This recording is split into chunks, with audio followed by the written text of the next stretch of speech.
Good evening. Just a short one here. Wanted to get a little word out tonight. A lot to cover. And I'm just going to go what's off the top of my mind right now. I know I'm not going to get it all. Cuba. Looks like they could very well be gone. I'm thinking that might become part of America now. After all, a lot of those Cubans paddled their way over here back in the 80s, 70s, 80s, whatever it was. I remember going to visit family down there, and they washed up on the beaches. Canada, still having the big arguments up there. There's a couple of provinces just might be joining our country. I think it's great. I love it. To all my Canadian friends out there, I think it's in your best interest. But that's up to you. You, as people, need to make those decisions yourself. Personally, I wouldn't want to be under the crown.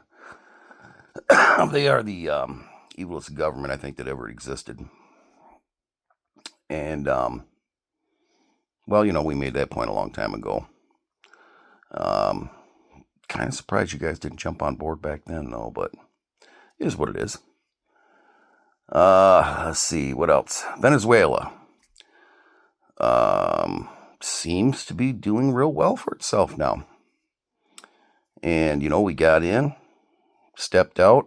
I'm sure we've got hands in the pot there, so to speak, now, but they are treating us with more respect. And that dictator that was so cruel and crude to his own people, he's going to see justice, and I'm glad for those people. I'm really happy for that. What else we got latest? The Canada thing seems to be spreading. There's more than just one province up there. Carney, though, he's kind of a joke. I just can't believe you guys will even allow. Well, it's not the people. We know all these things are controlled, even in this country. The only reason Trump won is because it was by overwhelming people tired of putting up with the shit that's going on with our government. So they couldn't cheat that one out. They're still uncovering fraud when it comes to that as well, which is, I'm sure, will probably be dead and gone before all the real evidence comes out. Just like our 9/11. We know that was an inside job. The guy who owned that place mystically put a huge insurance policy on that place just before it went down. The powers that be, the rich and those that control all of our countries, all need to be put in check. They need to be changed out. The problem is, when that happens, you don't know what you're getting back into.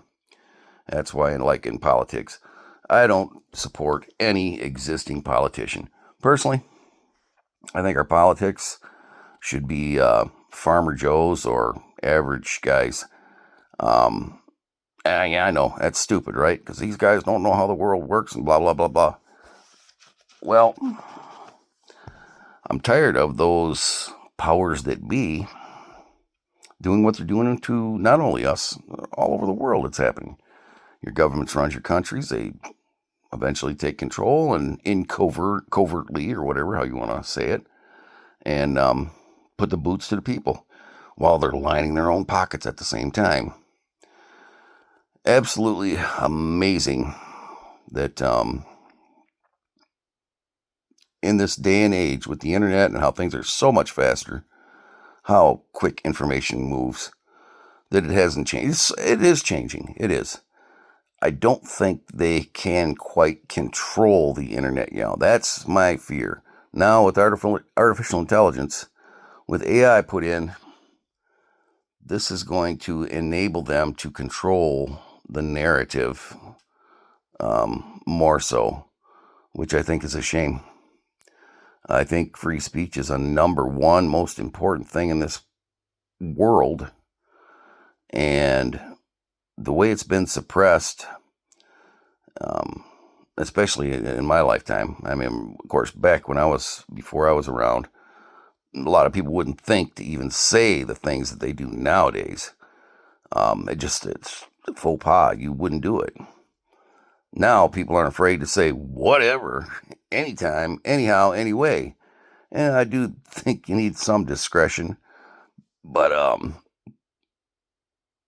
not necessarily. I guess we need to look at the whole picture. You're not talking about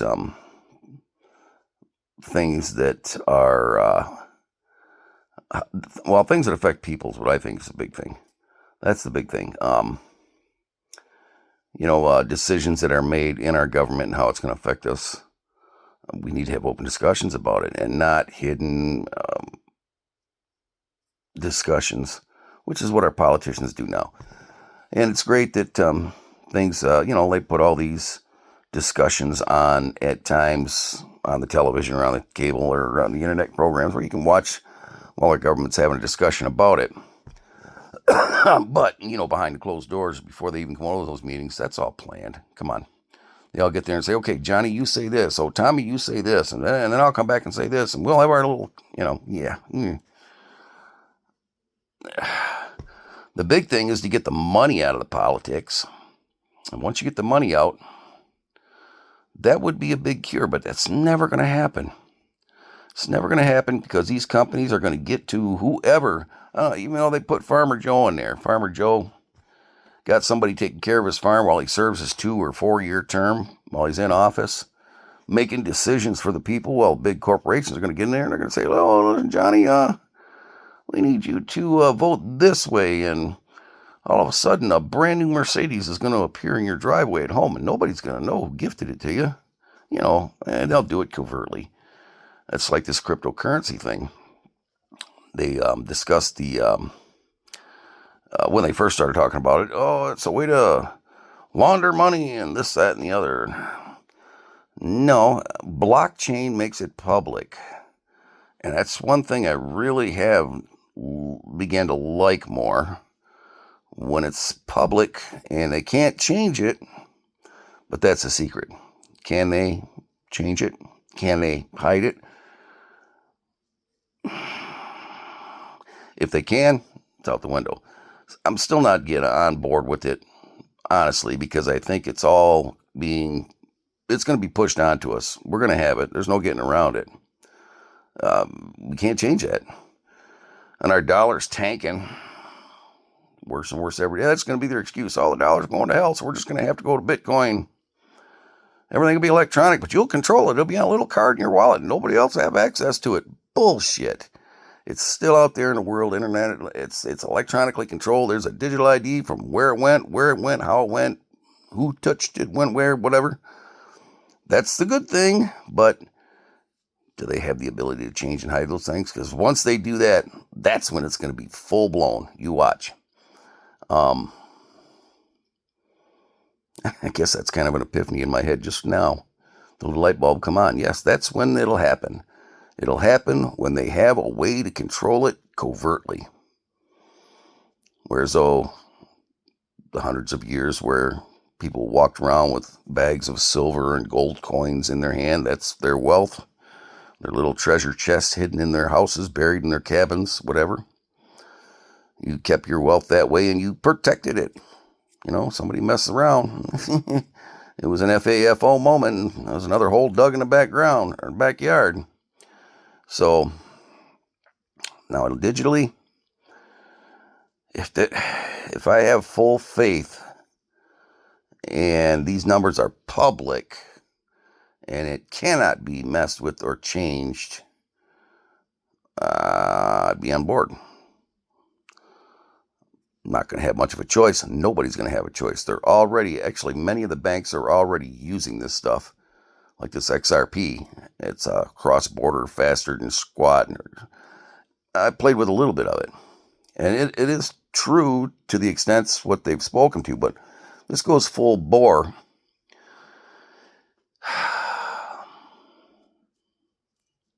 You can bet if it does go full bore, they've found or designed or developed a way to be able to control this. Because if they can't control it, they don't like it. And they want to be able at any time they choose to control you and what you do. And when you go to slip that little card in at the party store and you're going to buy a candy bar and they've noticed you bought 12 candy bars this month, guess what? You can't have a candy bar, Johnny, because you've exceeded your limit of candy bars this month. That's what I'm talking about. Whereas, the old school ways, you had your cash in your hand and nobody else had access to it. If they tried to get access to it, that was not a good thing. What do you do? What are we going to do? I just don't want to leave this world to my grandkids in a way that doesn't embody the freedoms that we as Americans have had. And I've even been enlightened myself recently. I've always thought of some of these other countries as being absolutely a terrible place to live, this, that, and the other, whatever excuses were out there, because we've been lied to. Everything we've been told is a lie. It doesn't matter what, where, when. It's all a lie. World history has been a lie to us.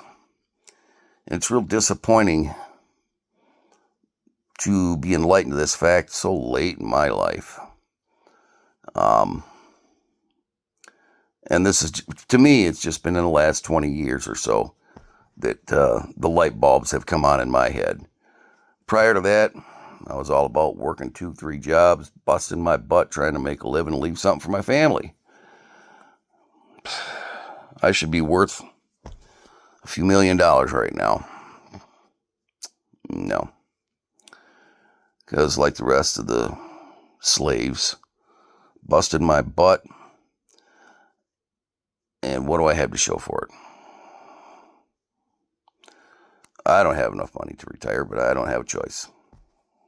So you know what? You do what you got to do. But I would love for the chance for my kids, grandkids, to have still the time in their lives left to be able to retire securely. And that's the way life was. Like back in the 30s, 40s, 50s, whatever. One person worked in your house and supported multiple family members. Your spouse, your children. Some actually had big families. I mean, look at the Amish. They have big families for a reason. They deal with cash with everything. They have big families because they put big gardens in, and they grow all of their own food because they know it's not got all this crap that we put on our commercial food now. I actually prefer buying vegetables and such from the Amish. Here in Michigan, we've got several Amish sects all over the place. And good people, great people, clean people. They've gotten a bit of a reputation in some places. They call them things, they're dirty, they're this, that. No, these are God-fearing, good people. And they want to live their life and be left alone. Which is the same thing with the rest of us. The only thing is we've been sucked into the corporate vision and the corporate life. And it's kind of a shame. It is. Look at me. I look terrible. Guess I could have shaved or did something with my head. I don't care. It is what it is. Don't like me? Move on. So anyways, I just wanted to put out a few words tonight. I know there's a lot more that I want to cover, and I'll put out a video tomorrow. I just wanted to get this off my chest while it was on my head. This war going on over there in Iran. Trump said, it'll be quick, we'll be in and out. I think we will be out before the end of summer. I'm sure of that. But the war machine wheels must turn to make the economy work, which is the way it's been my entire lifetime. And I hate it. I really, truly hate it. Live and let live. As long as somebody's not messing with you now, that people in Iran, I understand. Them mullahs or whatever you want to call them, their leaders, killed thousands of their own people. And that needs to stop. What really bothers me is the rest of the world all belonging to NAFTA and all these world organizations, they're not stepping up to help. They're just leaving it in our laps. I think that tells you where your friends are, and I certainly hope that our government officials take that to heart when it comes to all this new realignment of trades and such. Yes, we want the winning hand. We want the control. But everybody's got to be happy with a deal. And everybody's got to make compromises one way or the other. But when it comes down to lives being taken, or the cost of it isn't being lives, that's not cool. So anyways, the crusty old man's off tonight. I just wanted to drop this in. Already 15 minutes long. That's too long. I'll talk to you soon. You guys have a good night.